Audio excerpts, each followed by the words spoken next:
Өмірде болған оқиға. Қызылорда казармасынан покупательдер келіп отправка болдық. Пойыз шығысқа қарай тартып келеді.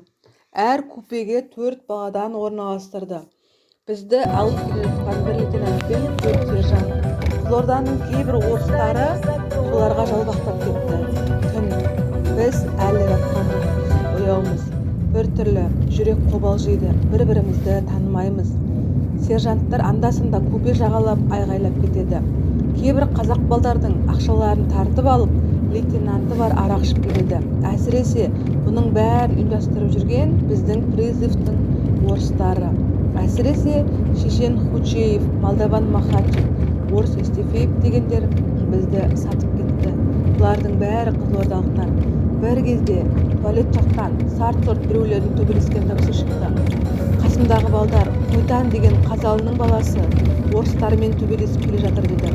Бәріміз жапырлай купенің есігінен қарасақ, 4 бақ келген орта бойлы, шымыр денелі қазақ жігіт бір өзі шегіне ұрыс салып, орыстарды артына жібермей, оңды-солды ұрып келе жатыр екен.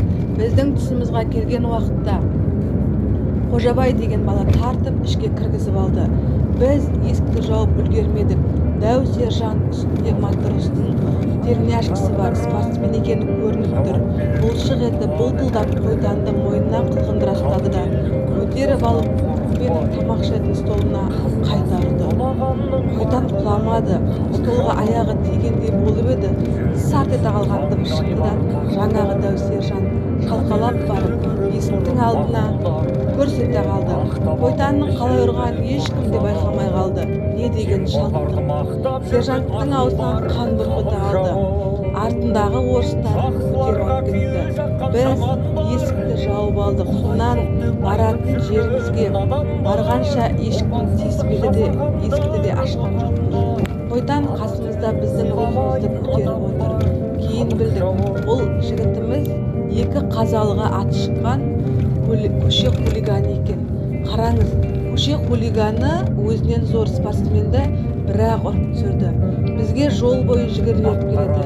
Бізден сәл үлкендігі бар. Енді орыстарды, әсіресе қызылордалық қыздарды сабағымыз келіп отыр. Бірақ баратын жерімізді ойлап қоямыз. Бізді алып келе жатқан лейтенантты жерге түскенде бірақ көрдік. Шамасы арақты жақсы көретін біреу сияқты. Пойыздан түсіріп, автобусқа отырғанда лейтенант келіп, Қойтанға тез көрсетіп кетті. Сонымен 1 ай карантинде болып, частыге келдік. Дембіл болатын орыстар талтаң етеді. Әсіресе Черных деген қара орыс қазақтарды жек көреді екен. Біз бір-бірімізді енді танымаймыз. Сенетініміз Қойтан. Стариктердің де ыңғайлайтыны сол сияқты. Сол Қойтан сияқты. Байқаймыз, Қойтанды басып алса, бізді алақанында ұстаймыз деп ойлайтын сияқты. Қойтан туралы сержанттардан естіген. Bir күні Моншадан шығып строймен обедке келдік. Обедте отырғанда Қойтанның жоқ екенін байқадық. Біреулер айтты, жаңа стариктердің атаманы Беликов пен тағы сержанттар бар жабылып Қойтанды ұрып тастады деп. Біз бір-бірімізге қараймыз, әлі дұрыс тани қоймаған кез. Сөйтіп отырғанда Аралдың Жамбыл деген жігіті Қойтанды күтейік. Егер таяқ жегені рас болса, орыстармен төбелесеміз деді. Үлкен солдат асханасы стариктер көр жақтағы столда отырып, қарқ-қарқ етіп күліп, тамақ ішіп отыр. Bir кезде асхананың есігі жаққа көзім түсіп кетті. Бүкіл частының атаманы Беликов жүн-жүн кеудесін көрсетіп, қасында тағы екеуі бар. Есіктен кірді де босағада тұрып, бірдеңені айтып, күліп тұрды. Маған Қойтанды қалай ұрғандарын айтып тұрғандай болды. Өзі бойы өте ұзын еңгезердей алып орыс жігіті.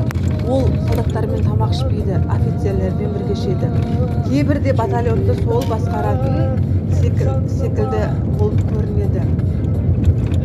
Жүрген бір ерке іш қазандай қайнайды. Bir кезде асхананың іші бу ете қалды. Басымды көтеріп қарасам, Қойтанның қолында пожарныйдың қызыл балтасы.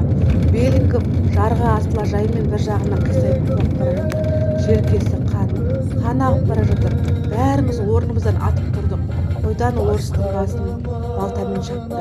Асхананың іші астаң-кестең болды. Қойтан енді басқа стариктерге қарай жүгірді.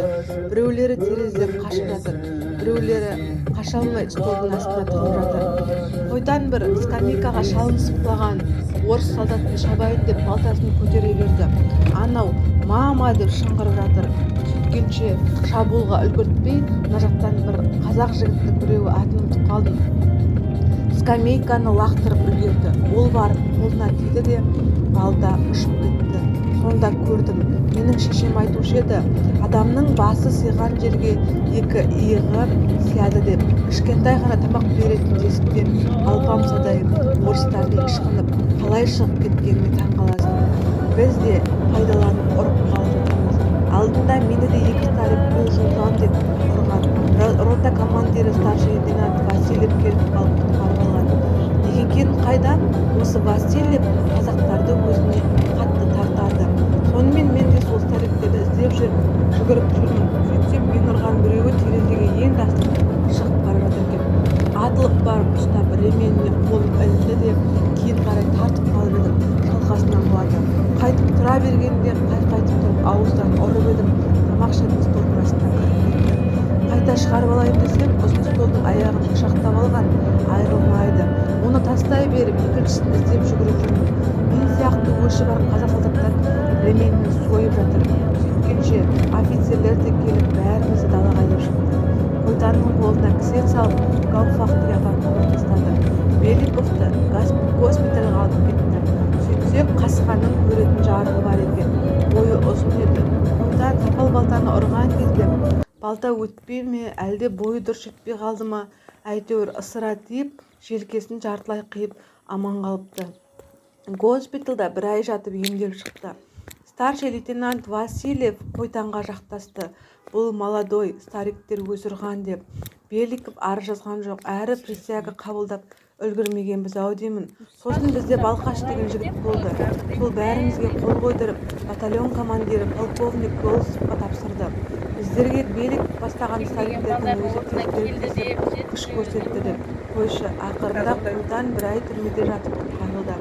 Кейіннен Қойтаннан неге балтамен шаптың деп сұрағанымызда, олар жабылып ұрды дейді. Сосын көзіме қан толып кетті. Мен оны өлтірдім, енді басқасын да қырып тастайын деп ойлап едім дейді. Мені бір адамдық камераға қамағаннан кейін түн ортасы ауа үстіме 3 старик кіргізді дейді. Мұнан ішіндегі біреуі орнынан тұрып маған баран деп ұмтыла беріп еді, маңдайынан тарс етті. Бір ұрып едім, етпетінен құлады. Сол құлағаннан таң атқанша тырп етпей жатты дейді. Ана екеуіне убью деп ұмтылып едім, брат деп қолдарын басына жауып алып, бұрышқа отырғаннан олар да тырп етпеді. Таң атқанша деп сөзін аяқтап еді. Міне осы жайдан кейін басқа ұлтқа бет қаратпай қазақтардың дәуірі басталды. Баяғы сатқындар қайтқанша пол жуудан көз ашпады. Учиев шешен, мен мұсылман едім деп қазақша сөйлеп Қойтанның бұл жаулығы болды. Міне біздің службалық өмір осылай өткен еді.